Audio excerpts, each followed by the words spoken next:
Það sem við ætlum að tala í dag öryggi, það er að segja öryggi / aðgangsstýring í gagnagrunnum og til að gera bæði þetta efni aðeins áhugaverðara og ég verð að viðurkenna að þetta ekki það efni sem ég finnst áhugaverðast í gagnagrunnum að þá ætla ég að fara pingulítið út fyrir efnið og ræða aðgangsstýringu almennt í hugbúnaðargerð og hvar gagnagrunnshlutinn passar inn í það.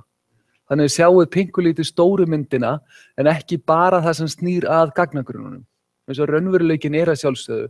Gagnagrunnar eru bara einn íhlutur í hugbúnaðarkerfum. Það sem við erum yfirleitt með einhvert gagnalag sem eru oftast gagnagrunnur, einhvert miðlag, sama hvort að það eru þjónustur, monolithic executable eða hvað það og einhvert UI.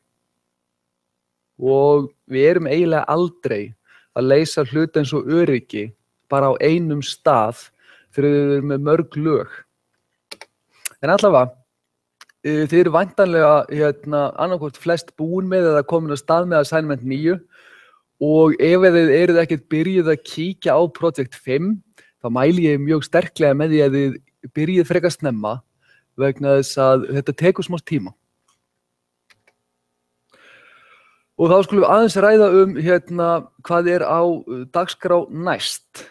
Á mánudaginn kemur Páll Ríkards sem gestafyrirlesari og talar Big Data. Það er að segja high level, hvað Big Data, hver þörfin fyrir þetta og af hverju þetta svona spennandi. Í fyrra þá var ég hinn gestafyrirlesarinn hjá Bitni til þess að tala NoSQL, sem reyndar misnefni en við tökum það á mánudaginn. Og ég ætla einfaldlega að vera gestafyrirlesari aftur núna, hjá mér. Miðvikudagurinn í næstu viku síðan, ég ætla að taka miðvikudaginn fyrir fyrri tíman í hands-on á PL/SQL.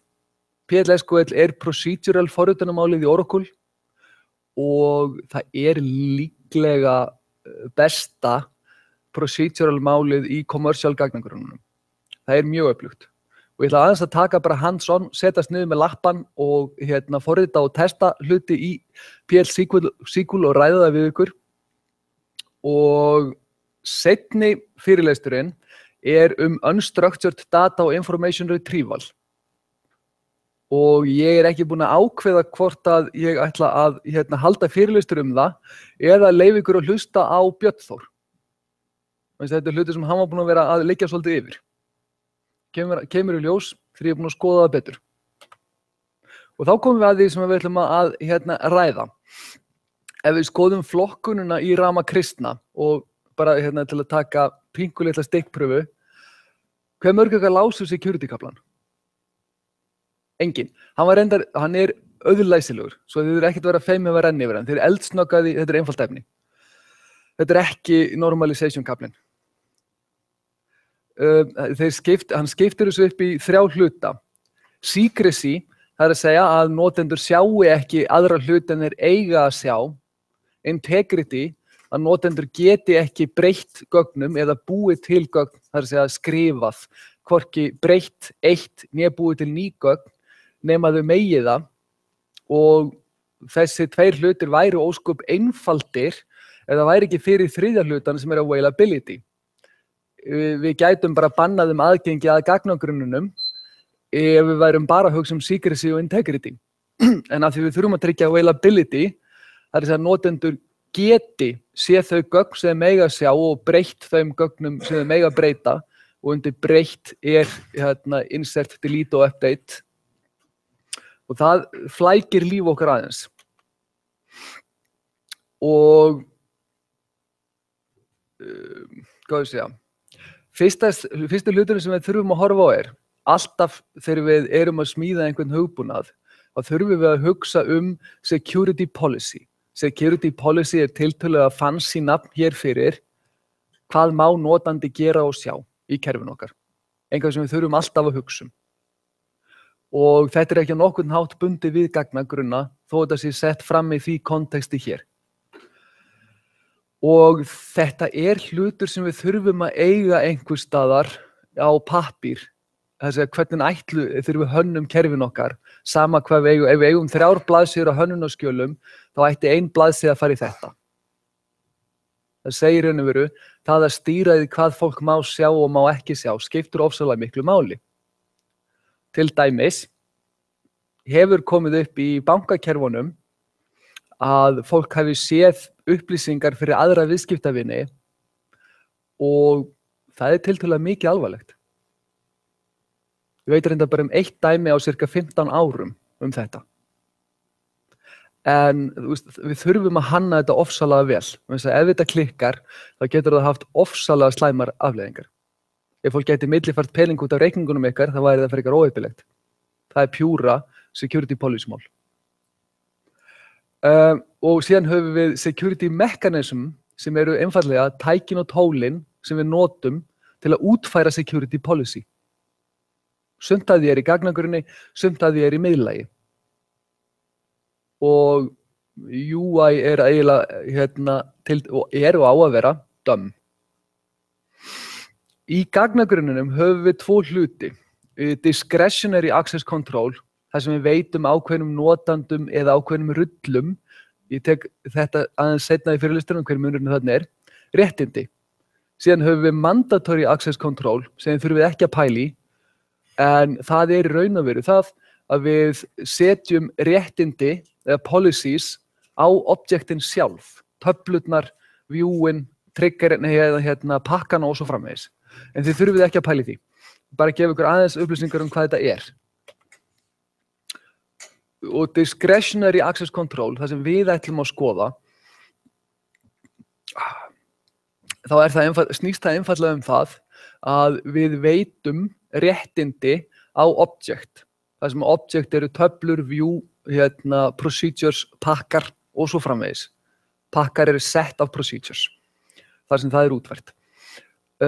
Og við gerum þetta með því að keyra leyfisveitingaskipanir. Og sá sem að býr til object, það er skilgreiningin á owner.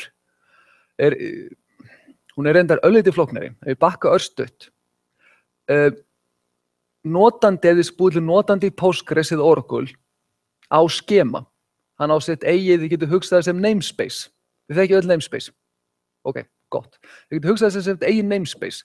Þannig að alltaf þegar þið eruð að vinna með töflur í þessu skema, þá setið þið nafnið á skemanu, punktur nafnið á töflunni. Select stjarna from my skema, punktur my table. Og skemað sem að hlutur er búið til í er alltaf eigandi hlutarins. Og eigandi hlutarins hefur öll réttindi á sína hluti. Þannig að ef þið værið í ScaleDB, sem er sjálfur sér skema og búið til töflur þar, þá á ScaleDB töflunar. Þetta er reyndar nákvæmlega Oracle-módelið, ekki Postgres-módelið. Og databasein heldur utanum hver hefur réttindi til að gera hvað. Og ef að þið hafið ekki réttindi, segjum bara að þið ætlið að keyra select-setningu á töflu sem er ekki búið að granta ykkur select á, og grant er lykilorðið í þessu, þá fáið þið einfaldlega villu. Og villan er almennt, taflan er ekki til eða þið hafið ekki réttindi. Þá í raun og veru ekki upplýsingar hvort er, vegna þess að ef þið værið unauthorized user að reyna að hakka ykkur eitthvað inn, þá myndi það veita ykkur upplýsingar. Svo að villubóðin eru mjög oft óhjálpleg. Og það sem við notum til þess að veita okkur aðgengi að objektum, eða veita aðgengi objektum, er grant-skipunin.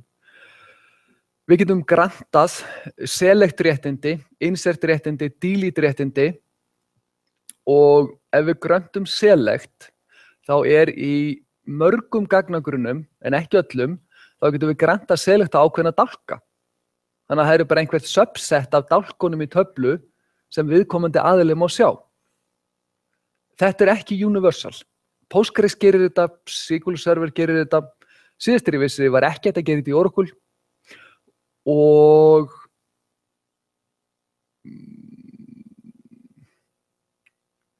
Við höfum síðan hlut sem að, og ef við horfum á syntaxina á þess aðeins, án ég held áfram með references.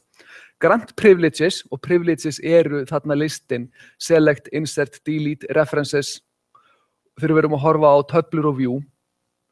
Og segjum bara grant select on my table to einn eða fleiri notendur, og síðan kemur with grant option.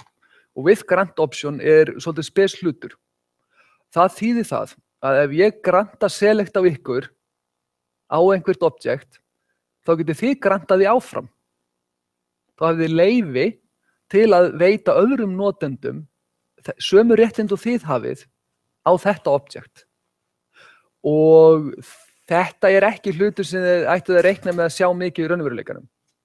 Almenna reglan að DBR veita ofsalega lítið af réttindum, eins lítið af réttindum mögulega geta, og þannig yfirleitt langt út fyrir það sem heilbrigt og gott, og líkurnar á að þið fáið einhvern tímann eitthvað with grant option eru hverfandi. En þið þurfið að vita af þessu, minnst að þetta flækir öryggismódelið dálítið. Ég ætla aðeins að stelast þess að kíkja.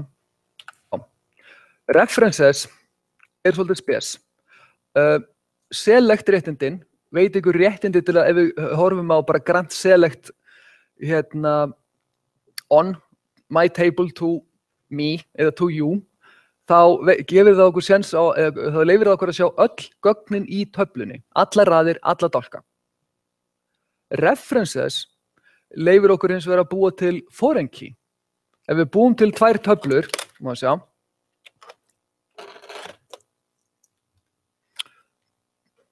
búum til töflu A sem í eigu X og töflu B sem í eigu Z. Að ef að X notandinn sem á A veitir Z select réttind á hana, þá getur Z selectað upp öll þessu gögn. En ef hann myndi vilja búa til foreign key yfir í A, þá getur hann ekki.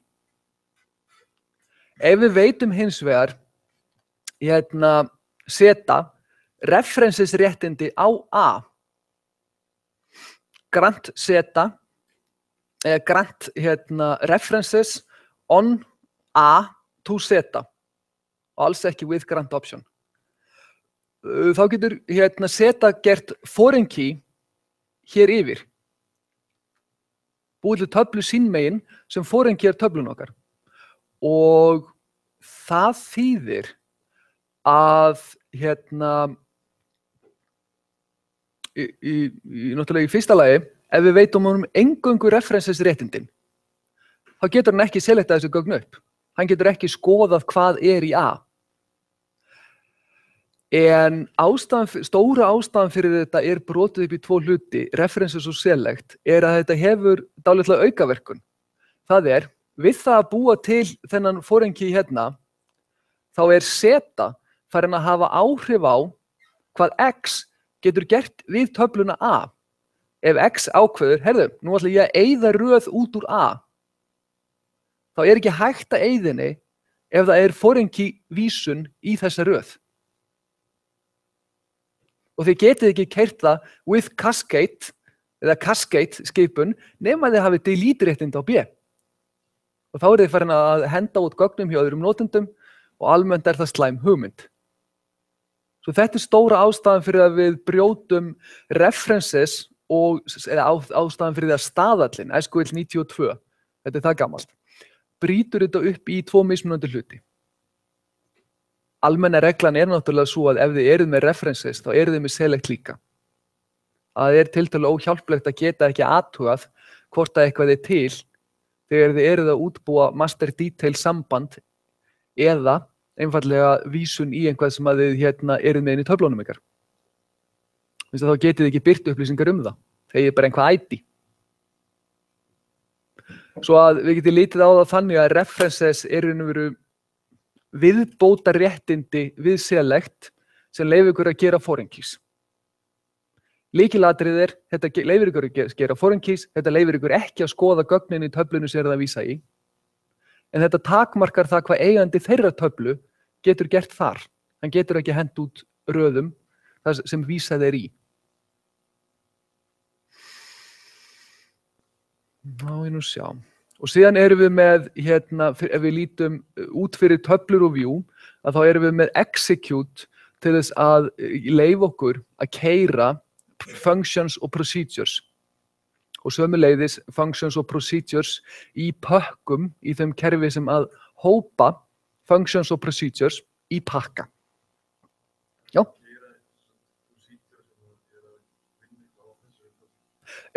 Máttu keyra procedure sem vinna á ákveðinni töflu. Sko, það eru tvær leiðir við að gera þetta. Ég get sagt þér reyndar, sko, ég veit ekki hvernig þessi hegðun virkar nákvæmlega í Oracle, í Postgres, en ég get sagt þér hvernig hún virkar nákvæmlega í Oracle.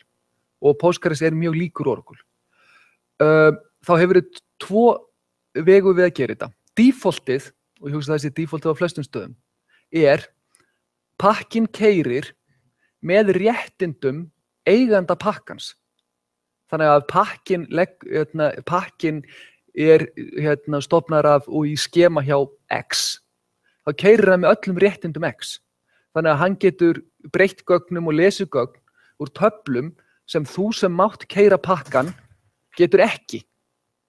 Hin leiðin við að gera þetta er að stofna réttindin þannig, execute réttindin, þannig að það sé keyrt með þínum réttindum.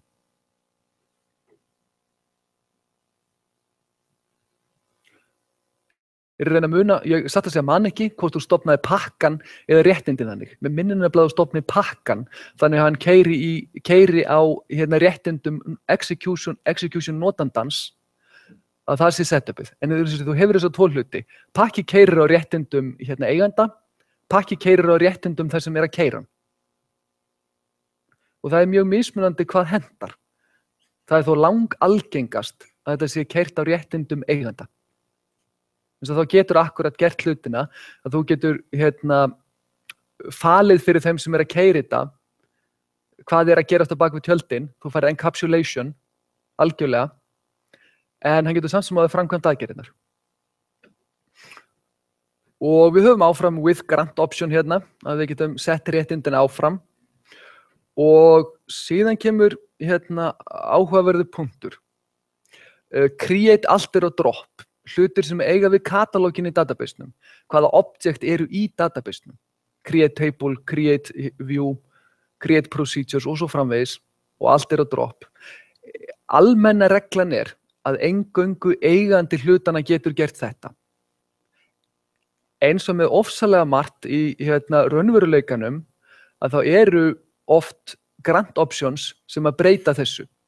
Ef við keyrum til dæmis grant create any table réttindin á notanda, þá getur viðkomandi notandi búið til töflu hjá hverjum sem er, hvar sem er. Þetta er ekki réttindi sem að þið viljið sjá dreift út allt. Sömuleiðis er þið með réttindi á hluti eins og að debugga procedures, sér réttindi fyrir það. Þetta er aðeins, settið er aðeins stærra en það sem við erum að fara í hér. Hér erum við bara að fara í grunneiningarnar. En þið geti gert fullt af hlutum í þessu. Og ef við horfum á actual dæmi, hvernig virkar þetta? Grant, insert, select. Hér erum við að granta insert og select á Salesforce töfluna til eins notanda, Horatio. Og þetta þýðir bara það að hann getur selectað og insertað upp úr þessu töflu. Hann getur ekki breytt gögnum eða eitt gögnum. Nema hann hefur fengið þau réttindi áður. Grant delete on Salesforce to Yuppie with grant option. Það þýðir bara að hann getur eitt færslum og að hann getur gert öðrum notendum kleift að eyða færslum. Má sjá, ég ætla að athuga, sko, ef að við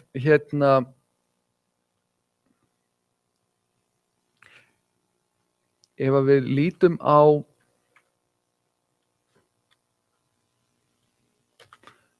updateið grant update on Salesforce to Dustin. Og ef við skoðum hér hefur Dustin eingöngu rétt til þess að uppfæra einn dálk, rating dálkin. og það sem þetta veitir honum réttindi til að gera, ef við keyrum hérna, þetta Sailors-tablan,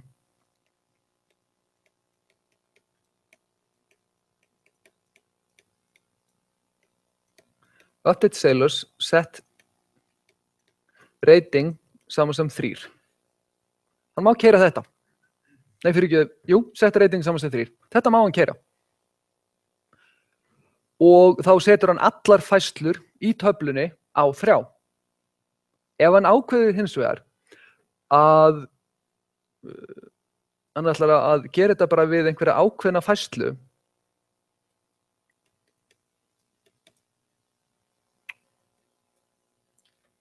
fær hann villu. Þannig að hann hefur ekki selektiréttindi á þessa töflu. Ef við gefum okkur þetta einu réttindi sem hann hefur fengið á þessa töflu. Svo að aftur erum við hér komni með ofsalega lítið hjálplega útfærslu af þessu. Ef við höfum ekki selektiréttindin þarna, þá getum við ekki breytt ákveðnum hluta af gögnunum, við þurfum að breyta öllum gögnunum. Ef við vildum lágmarka réttindi hans eins og mögulegt þá gætum við einfaldlega skrifað má við sjá.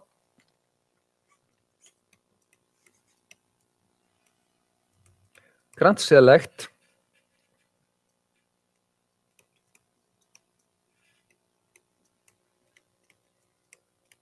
on Sailors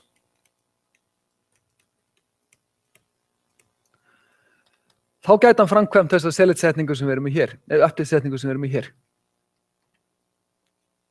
Þannig að þið þurfið ofta að horfa út fyrir nákvæmlega hvaða aðgerðið verið að framkvæma. Ef þið grantið bara update til þess að einhver geti update töflu, þá vel mögulegt að hann þurfi meiri réttindi en akkurat það til að framkvæma aðgerðina.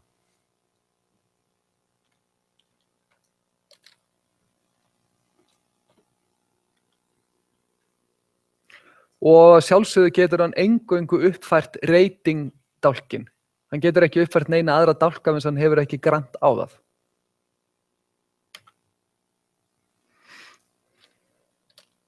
Og ef við búum núna til view, smíðum view hérna, create view,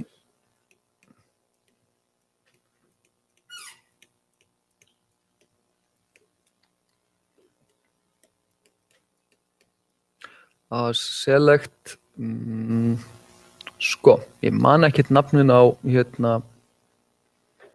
það Sailor ID, name og einhverju fleiri dálkar.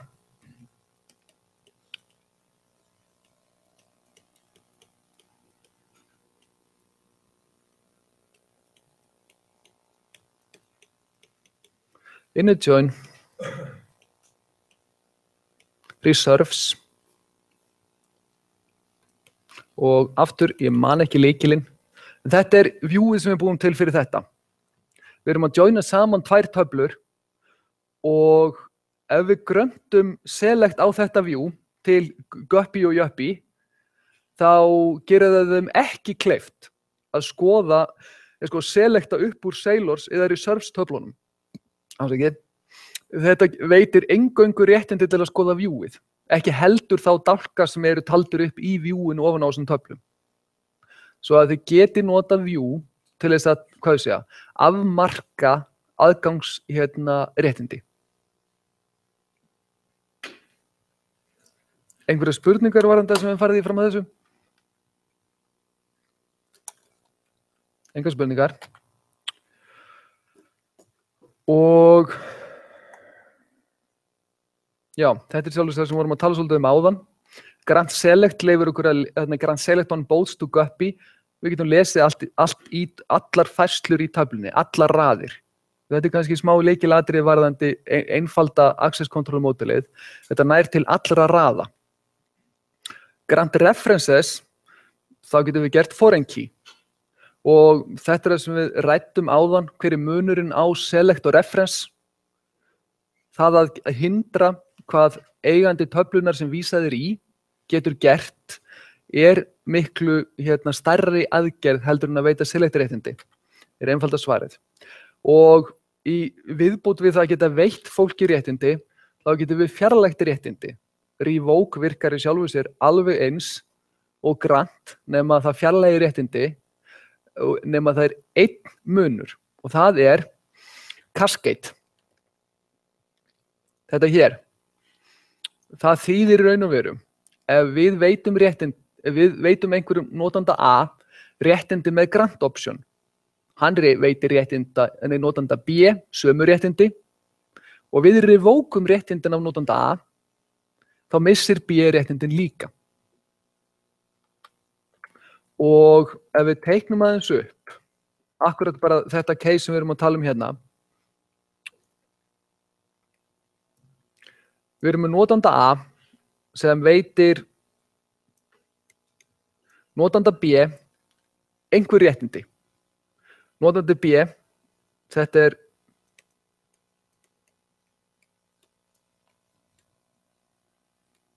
with grant option.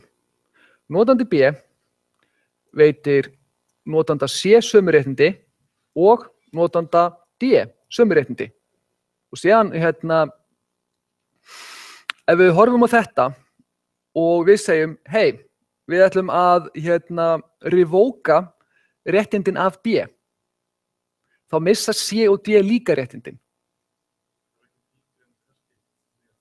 Jú, ef við tilgreinum cascade, þá erum við að fjarlægja öll réttindin.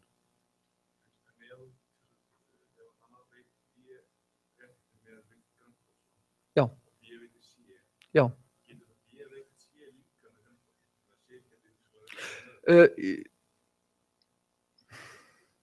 Veistu, ég ekki viss.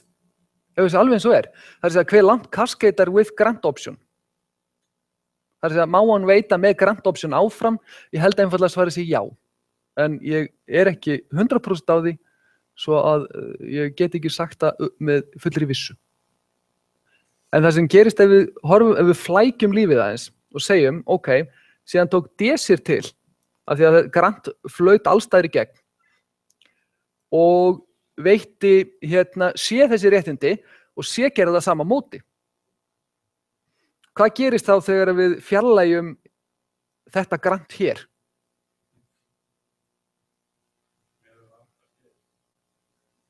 Við erum að horfa hér á cascade alltaf. Það sem gert að það búið til graf. Það sagt, það verður að vera til grantleggir frá einhverjum sem hefur þessi réttindi núna til allra sem hafa réttindin. Svo að ef við erum búin að taka þennan legg hér og hendunum sem eru réttindin sem við veittum B, þá ekki lengur neitt réttindaleggur frá B til einhvers sem hefur þessi réttindi. Og þar af leiðir hverfa öll þessi réttindi. Svo að þið búið til í raun og veru authorization graph. Og ef þið getið ekki rakið ykkur til einhvers sem hefur þessi réttindi, þá hverfa þau.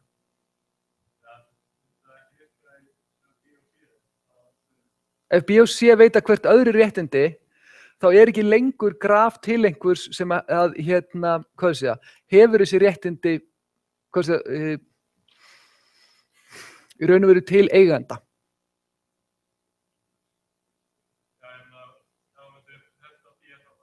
Ef ég hendi B hér út, þá getum við ekki lengi rakið okkur til eiganda, system. Og einhver sem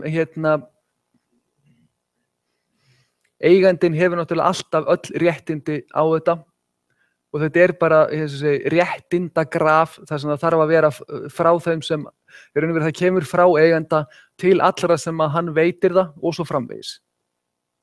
Hann eða aðrir. Það geta aðrir veitt þessi réttindi líka.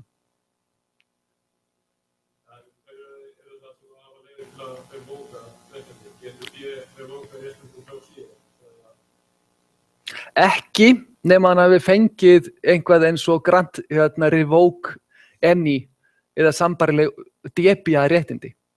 Eigandinn getur alltaf gert þetta. en aðrir almennt er svarið nei. Ef þú ert með DBA-ról í gagnagrunnum, já. Eða þá ef DBA hefur ákveðið að veita þér sérstaklega þessi réttindi þvert á grunninn. Líkurnar á því eru engar í praxis.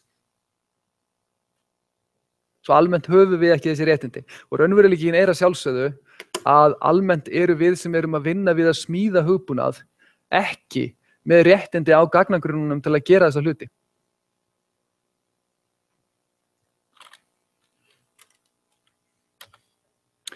Það er sér fyrirbæri til í MS SQL sem er deny skipunin og það sem hún gerir er að tryggja ef við setjum deny á einhvern notanda á einhvað object þá er ekki hægt að granta réttindum á hann fyrir þetta object.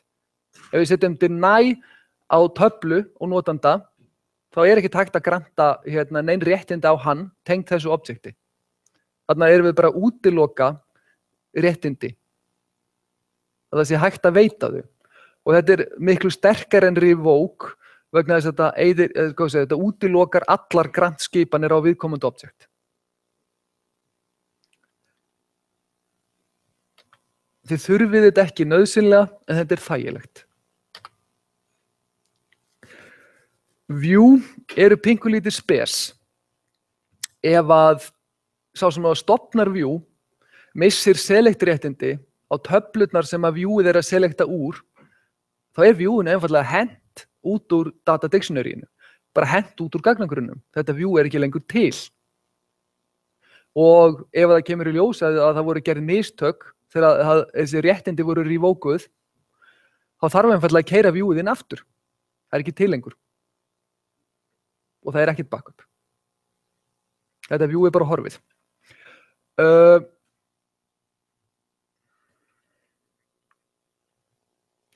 Hér kemur skemmtileg Ramakrishna setning, seinna paragrafið.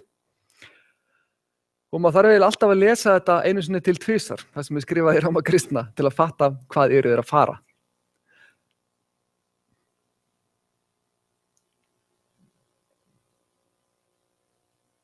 Já. Þetta hangir svolítið á fyrri punktinum.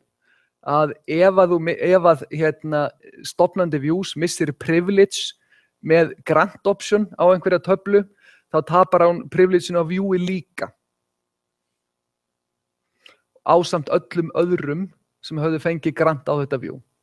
Stóra atriðið er náttúrulega að viewinu, miðað við fyrstu blokkina, viewinu er í flestum tilfellum bara hent. Það er svolítið drastiskari aðferð. Það er ekki hægt að veita grant á objekt sem er ekki lengur til. Þá aðeins views og security. Ef við höfum ekki þann möguleika að veita grant á ákveðna dálka í töflu, að sía út einhverju þá dálka sem við viljum að þessi notandi sjái, þá getum við nota view til að útfæra sömu hlutina. Við búum einfaldlega til view sem inniheldur eingöngu þá dálka sem við viljum að notandinn sjái og veitum réttindi á það view. Og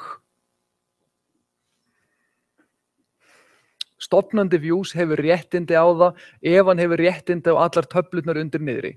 Þetta er vacuously true. Af þeirri einföldu ástæðu að ef þið reynið að stofna view á töflur sem þið hafið ekki réttindi á, þá fáið þið villu. Svo, vacuously true.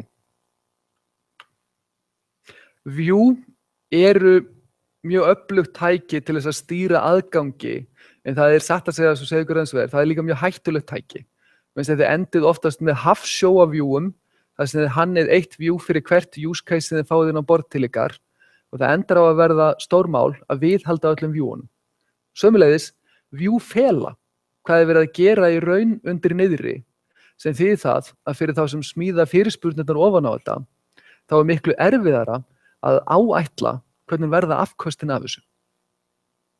Það getur verið fullt af joinum í viewunum og join eru alltaf dýr afkastalega, en þið sjáðu þetta bara sem flata töflu. Svo view eru bæði öflug og hættuleg. Að fine-grained security eða row-level security. Upphaflega þetta frá Oracle. Það sem þetta gerir þið getið að því ef við horfum á Oracle-útfærsluna þá getið ekkert stýrt aðgengi fólks að dálkum. En í þessu tilfelli getið þið stýrt því hvaða raðir sér fólk og í töflum. Það getið mismunandi notendur sjá mismunandi raðir í gagnagrunnum og það sem þetta gerir í raun og veru það, ef þið skoðið Oracle-útfærsluna þá setið þið, og sömuleiðis Postgres gerir þetta líka, ef ég man rétt þá þetta detta út í SQL Server 2016, sami hlutur, að þá setjið þið policy á töflurnar og policy skilgreinir einhverja viðbót við select-setninguna sem alltaf bætt við. Þannig að gefum okkur ef við tökum Salesforce-töfluna og við setjum fine-grained security á hana eða row-level access security á hana. Það sem við gerum þá við setjum policy á Salesforce-töfluna og þegar notandi skrifar select stjarna from Salesforce að policyið sem sett á þetta object segir, hey, það verið að reyna að select upp úr Salesforce-töflunni og það þýðir að ég þarf að síja hvaða raðir hann má sjá. Og þá appendað aftan við selectið, segjum bara að við sett, skulum bara gefa okkur að sé til country kóði í þessu.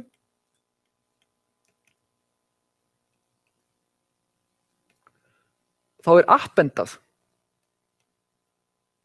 Gefum okkur að sé til user ID dálkur.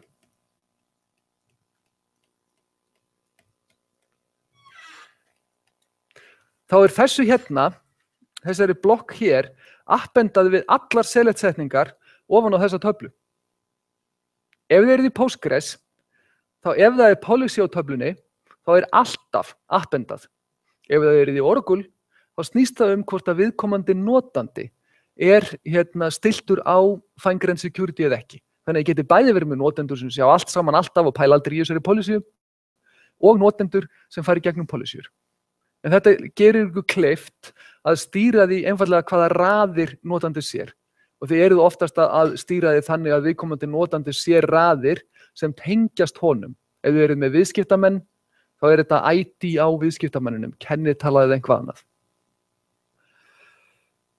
Og þið þurfið að sjálfsögðu nægar upplýsingar inn í töflunni sem þið setið policy á til þess að stýra þessu.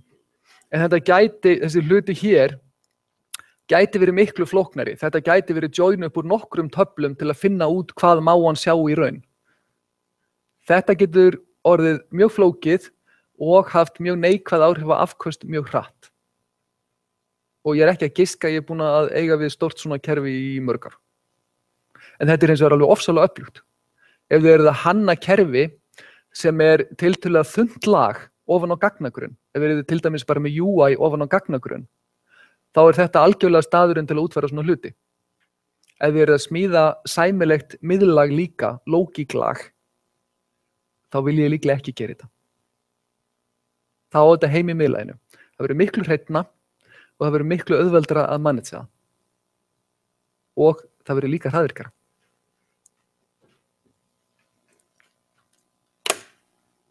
Þið getið nota view til að útfæra þetta svona nokkurn veginn, að ef þið eigið, ef þið eru með dedicated database tengingu fyrir hvern einasta user, þar sem hver einasti user skráður að kerfunum ykkar, skráður notandi í gagnagrunnum, bara það hefur verið keyrt create skipun fyrir hann. Að þá getið þið notað usernafnið til þess að útfæra nokkurn veginn sambærilega hluti með viewum, svo framalega þið séð með usernafnið sem gildi í öllum töflum. Þá getið þið sett inn svona blokk inn í viewin. En þá þurfið þið sjálfsögðu að fara með allt aðgengi gegnum view sem þið þurfið ekki með row-level security. Role-based authorization. Fram að þessu erum við búin að vera að ræða að veita notendum réttindi. Raunveruleikinn að við erum langoftast að veita rólum réttindi. Við skilgreinum einhvert réttindamengi sem lógist fyrir okkur. Það getur verið almennur notanda þessu kerfi sem ról, superuser af þessu kerfi sem annar ról, administrator með öll réttindi sem þriðja ról fyrir sömu hlutina. Og síðan veitum við notendum þessi ról. Grant common user to user A. Grant super user to og svo framvegis. Og það sem við endum með, þegar við byggjum upp svona tré, að maður sjá að við komum sem einhvers þar fyrir þá endum við með einhvers konar hierarkíu. Býtum nú við, ég fæ ekki að teikna svona jú. Það sem að við getum litið til dæmis hér á toppnóðuna sem einhvað kerfi sem við smíðum.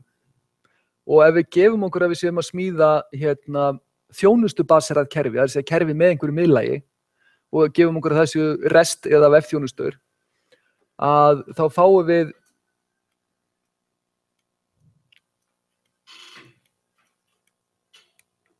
þjónusta 1, þjónusta 2, þjónusta 3, þar sem að hver þessara á síðan mengi af réttindum. Og þegar það kemur síðan inn notandi hjá okkur, þar sem að kerfi ekkert annað en bara skilgreint mengi af þjónustum. Þekkið vefþjónustur? Ekki margir? Okay, bara litlir hugbúnaðar komponentar sem eru standalone. Sett af föllum. Í praxis þetta ekkert annað en remote procedure call sett af föllum. Og þá getið þið gert, ef við erum með notandan fyrir þetta, þá getum við veitt honum annarkvort réttindin hér beint. Hann má bara nota allt sem í kerfinu. Eða ákveðna þjónustu. Þarna erum við raun og veru bara að byggja réttindasettið upp þannig að það passi við business domainið sem við erum að útfæra. Þetta role-based security, role-based authorization. Það bara að við getum byggt hierarkíur af rullum þar sem að hver þeirra inniheldur sett af réttindum og settið af réttindum getur verið bæði grant á ákveðin object og grant á aðra rullur. Þess vegna endum við með þessa hierarkíur hér. Kerfi eingöngu með grant á aðra rullur. Þotn 1, 2 og 3 eru rullur. Ról. Einhverju spurningar varðandi róls? Þeir eru óvenju þurri í dag. Þetta lok annar allir þreyttir eða þetta ekstra leiðilegt efni? Þið megi alveg segja það. Kaffipása, það hljómar alveg eins og fanta gott plan.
Sjá, nú ætlum við örlítið að ræðum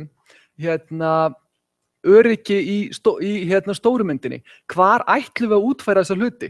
Núna erum við búin að vera að ræða hvað er hægt að gera í gagnagrunnum og það er kannski ástæða að ræða aðeins hvað er góð hugmynd að gera í gagnagrunnum af þessu.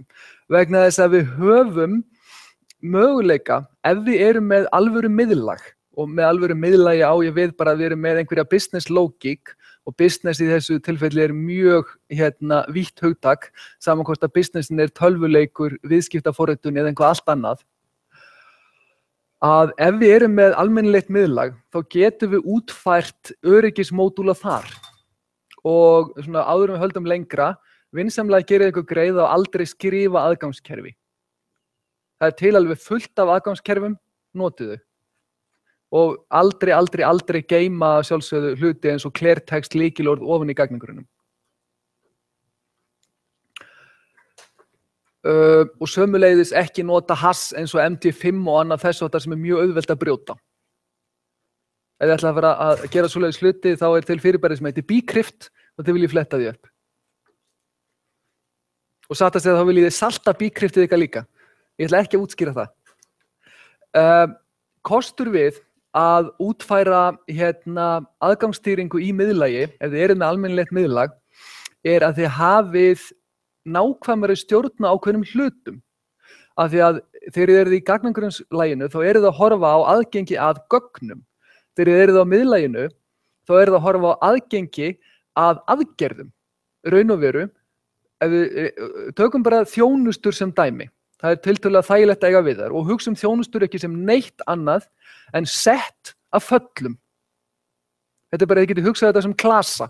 Þeir eru með klasa í höndunum og einu réttindi sem við erum að veita eru réttindi á föllin í honum. Þjónustur eru reyndar ekki klasar en það er nógu góð abstraction fyrir þetta. Og þar getum við stýrt aðgenginu beint ofan á föll. En athugið samt, það er pínkulítið takmarkað líka. Þó við séum með svoleiðis aðgangsstýringu vegna þess að ef við ætlum að útfæra eitthvað sem hangir á konteksti sem dæmi, notandi má millifæra að hámarki 2 milljónir innan sólarhrings. Þá getum við ekki gert það í svona aðgangsstýringakerfi. Við getum sagt, notandi má keyra millifærslu aðgerðina.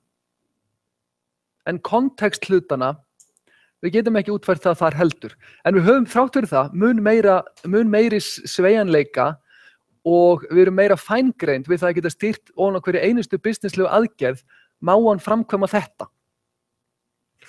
Og ef þið hefur áhuga á svona hlutum, þá getum við skoðað token-based security. Það er það sem er verið að nota í þjónustunum.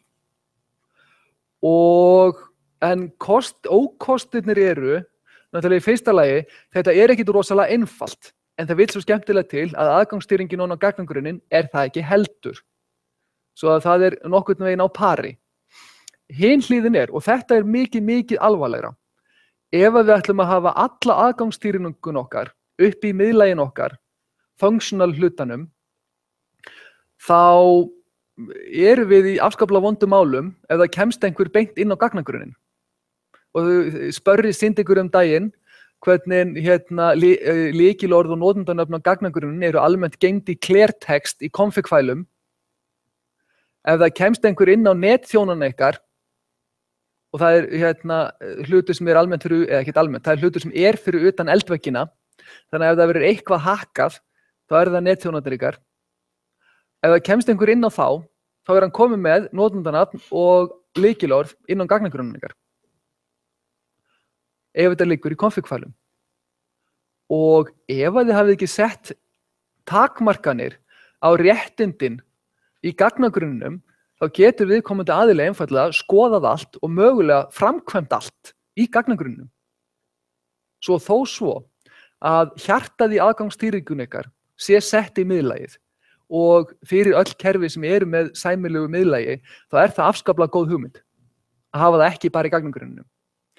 Að þá þurfið þið að útfæra hluta af aðgangsstýringunni í gagnagrunnum til þess að takmarka skaðann ef það kemst einhver yfir notendanöfn og lykilorð í grunninum. Svo að þið viljið aldrei nokkuð tíman sjá útfærslu þar sem að öll kerfi og allar þjónustur fara inn á sama notandanafninu og sá notandi hefur réttindi til að gera allt. Ef þið eruð að horfa á þjónustur, og ég held að megnið af hugbúnaði sem verið að smíða í dag séu þjónustur. Hvort sem það eru SOAP þjónustur eða REST þjónustur. Hvort sem það er XML eða JSON sem er paid data. Að þá viljið þið búa til notanda per þjónustu. Vegna þess að það þýðir að ef það kemst einhver yfir lykilorðið sem þessi þjónusta notar, þá geta þær allavega ekki gert neitt meira heldur en viðkomandi þjónusta. Og hver þjónusta þarf að sjálfsögðu að vera sett upp þannig að hún hafi eingöngu lágmarksréttindi til að framkvæma það sem er í aðgerðunum í þjónustunni. Þið fáið líka annan stóran kost við þetta. Þið fáið það að þið sjáið á gagnagrunnsleveli þegar þið skoðið grunninn hve mikið álag er að myndast frá hverri þjónustu. Ef það eru allir að fara í gegnum sama notandan, þá hafið þið enga hugmynd hvaðan álagið kemur. Allan ekki á auðveldan hátt. Það er miklu erfiðara að rekja það. Ef að þið brjótið þetta niður þannig að þið hafið notanda per þjónustu, það er raun og veru mjög fængreind. Notanda per minnstu einingu sem er einhvað viti, væri þumalputtareglan. Þá sjáið þið fyrir utan að þið tryggið mikið betur gagnaöryggi, þá sjáið þið líka miklu betur í gagnagrunninum hvaða áhrif er hver einasta þjónusta að hafa á grunninn og líka hve mikið eru þær notaðar. Strax á gagnagrunnsleveli. Þó svo að þið eigið að sjá það í operational loggum líka.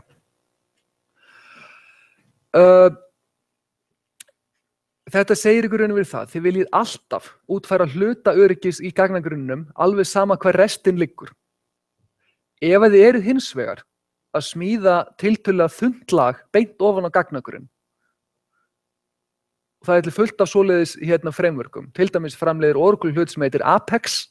Apex er þannig að þið gerir drag og drop UI stuff beint ofan á töflur. Og þurfið að útfæra allt öryggið ofan í gagnagrunnum. Og fyrir svoleiðis kerfi, þá er það í fínu lagi. Athugið samt eitt. Það hefur verið gert mjög oft að stýra aðgengi ofan á svona þynnri kerfi og jafnvel stærri kerfi með því að búa til einn gagnagrunnsnotanda fyrir hvern end-user. Þannig að þú loggar þig inn í raun og veru á gagnagrunnin þegar þú ferð í gegnum viðmót viðkomandi kerfis. Bara sem þú. Þetta er ofsalega einfalt, en þetta er ofsalega óheppilegt upp á skölun. Vegna þess að ef að þið, nú ætla ég að kvóta áfram Oracle-tölur að því ég vinn einfallega mest með Oracle. Fyrir Oracle á Unix þá eru það að horfa á cirka 16 megabæt í minni á server sem hver einasta tenging tekur. Og það að búa til database-tengingar kostar hellings CPU. Svo þið fáið rosalega CPU-spæka þegar þetta gerist. Og það að búa til þúsundur eða tugir þúsundur notanda ofan á gagnagrunnin er einhvað sem að gagnagrunnir höndla ekkit rosalega vel. Sem þýðir að fullt af system viewum ofan á system upplýsingar verða mjög hæg þegar ég gerði þetta. Þið farið að lenda í skrýtnum performance vandamálum. Já? Já. Í þessu tilfelli, í þessu dæmi sem ég er að taka núna, þá er ekki einn gagnagrunnssnotandi per ról, heldur þú býrð til gagnagrunnssnotanda fyrir hvern einasta end-user og grantar síðan rólunum á þá, hvern einn og einasta. Og það sem þú færð með þessu er það, þú ert með login-ferlið ókeypis, að þú ert bara að nota login-ferlið á grunninum. Og þú ert líka með ofsalega auðvelt auditing, það er að segja að við viljum vita hver gerði einhverja aðgerð ofan í gagnagrunninum, þá þurfum við ekki að gera neitt annað en að setja trigger sem að tekur aðgerðina sem kemur inn, hirðir current user út úr því og skrifar það í audit-töflu. Af því að current user er end user.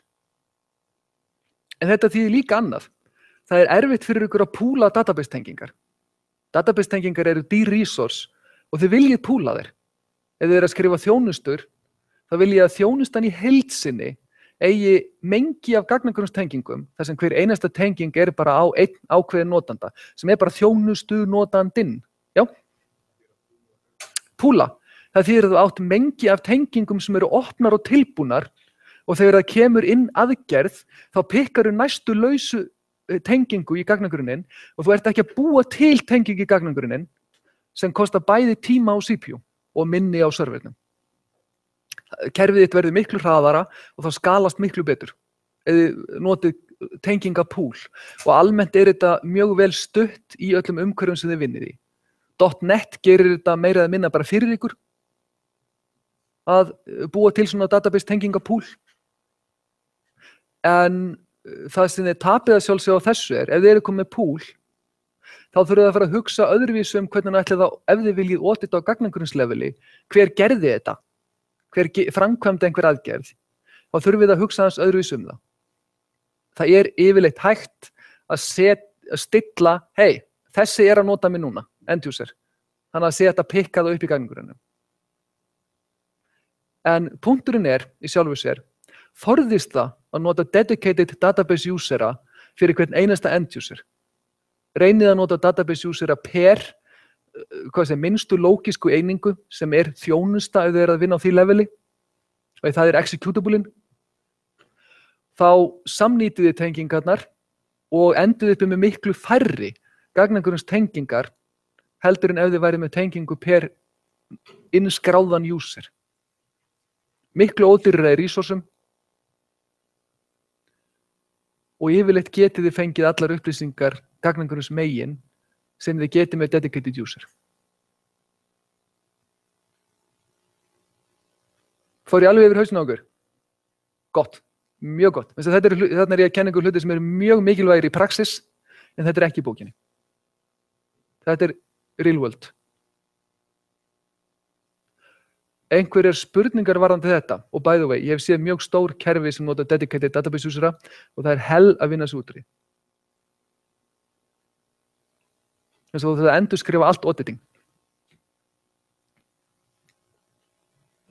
Einhverjar spurningar varðandi öryggi? Nei, allir sáttir við öryggi. Bókin tekur aðeins fyrir statistical DB security. Það að segja, geturðu rakið hvaða upplýsingar að ræða. Og þetta ennþá minna áhugavert heldur en restin af security hlutanum.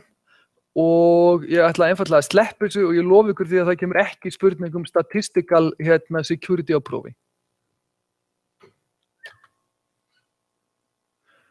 Og þetta í sjálfu sér ekkert sem ég langar að fara dýpra í. Þetta bara hlutirnir sem við höfum rætt og fyrir utan að við fórum aðeins í praktíska hlutan. Svo að þá ekkert meira sem ég langar að segja security. Vegna þess að til að fara dýpra í þetta, þá þyrfti það að vera að læra hluti eins og token-based security eða federated security. Mjög praktíski hluti til að lesa, en kannski pingu lítið þurft. Einhverjar spurningar? Hvernig funkar það? Sko, ef þú vilt logga þig inn sem annar notandi hvernig virkar notendur í Postgres ef þú vilt logga þig inn sem annar notandi í Postgres. Ef þú segir alveg eins og það hef ég ekki skoðað. Ég get sagt þér nákvæmlega hvernig það virkar í Oracle, en ég hef ekki skoðað það í Postgres. Bara því að, almennt eyði ég ekkert miklum tíma í að hugsa database hlutan af öryggi. Ef ég að vinna í öryggistengdum málum, þá ég oftar að vinna á miðlagslevelinu heldur en database-levelinu. Þess að eina sem ég vil gera á database-levelinu að tryggja að það sé ekki viðmótsnotandi end-to-end, heldur pool-notandi fyrir viðkomandi einingu, saman hvort að það lítill executable eða þjónusta, og tryggja að það séu table yfirleitt og procedural grants fyrir þessa þjónustu, og restin liggur á þjónustulevelinu, miðlæginu, og hluta til, og þetta alltaf bastarðurinn í öllu sem við gerum í öryggi, að ef við þurfum konteksthluta, eins og að segja það sem ég nefndi áðan, má bara millifæra upp að 2 milljónum á sólarhring, það endar það ofan í kóða hjá okkur. Annarkvort í business kóðunum eða database kóðunum, og ég myndi ráðleggja ykkur, setja það á miðlægið.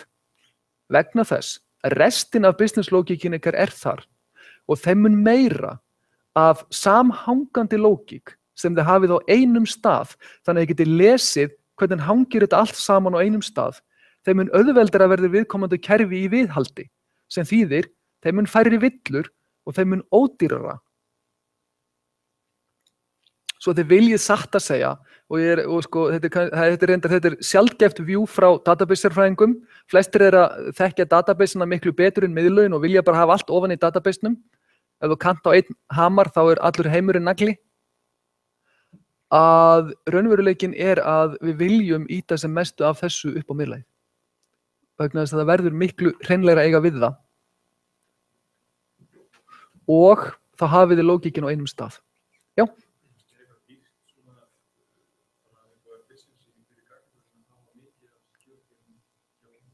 Er dýrt upp á efficiency að hafa mikið af security on database-num? Sko, ef þið eru með role-based security, þeir að granta, select og svo framvegis á töflurnar, nei, alls ekki. Það er mjög ódýrt. En sömuleiðis, token-based security er ekki dýrt. Þetta endið á þið fáið fullt af tokenum í hendurnar sem má gera þetta, má gera þetta, má gera þetta, bara sett af þessu og á endanum eru þið með service-to-service token sem sértoken sem kryptað og sænað. Og það raun og veru bara testað, í lagi með það. Og ef það í lagi með það, þá treystum við þessu stöffi og framkvæmum. Svo að það heldur ekki mjög dýrt, en það satt að segja í execution tíma dýrara heldur en gagnagrunnsöryggið. Svo gagnagrunnsöryggið mjög ódýrt. Þanga til þið farið yfir í row-level security. Það dýrt. Og það erfitt að eiga við það. Vegna þess að satt að segja, ef þið skoðið, þessi aðgerð sem framkvæmdi þessu kerfi ógeðslega hæg, þessi gagnagrunnur sökkar, og þið munið heyra það mjög oft, að yfirleitt fyrir fólki sem mjög takmarkað þekkingu á gagnagrunnum. Þá farið þið og skoðið, hvaða select-setning executed? Og þá sjáið þið bara þann hluta select-setningarinnar sem notandinn skrifaði, ekki það sem policyan bætti við í lokin. Þið þurfið að kafa mjög djúpt ofan í gagnagrunnin til að finna hvernig var select-setningin með öllum viðbótum sem tók svona langan tíma. Ekki að nota trace? Jú, þú getur stofnað trace á sessionir og fengið bara skrifað ofan í fæl nákvæmlega hvað gerðist. En þá þarftu að yfirleitt að fá einhver DBA til að gera það, eins og við fáum sjaldnast réttinn til þess. Og þá þarftu að stofna það á notanda, sá notandi þarf að framkvæma aðgerðina sem var hæg og þú þarft að skoða niðurstöðurnar úr því. Og þú ert að vinna með live kerfi, þá þetta dálítið vesen. Í staðinn fyrir að þurfa bara að logga þinn á gagnagrunn, skoða í kassi hvað var keyrt og testa það á testgrunni. Ferlið miklu lengra. Fleiri spurningar? Þá segi ég bara takk fyrir í dag.